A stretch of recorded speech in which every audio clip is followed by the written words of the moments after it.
1. Walking. Walking is a simple and effective way to burn fat and strengthen your abdominal muscles. Aim to walk for at least 30 minutes, 5 times a week.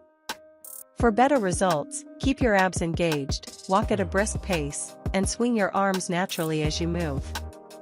2. Running. If walking feels too easy, consider running.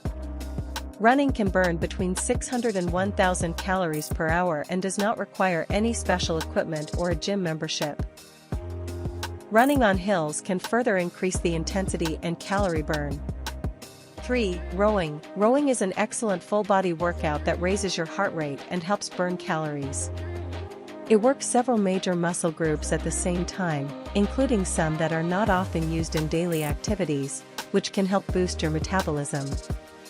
4. Cycling. Cycling, whether outdoors or in a gym class, is a great way to burn fat and improve cardiovascular fitness.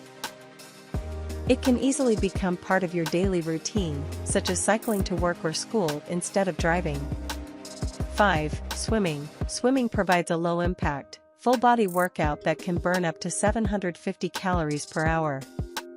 For the best results, try swimming for 30 to 45 minutes, 4 to 5 times a week. Beginners can start with shorter distances and gradually increase their swimming time and distance over time.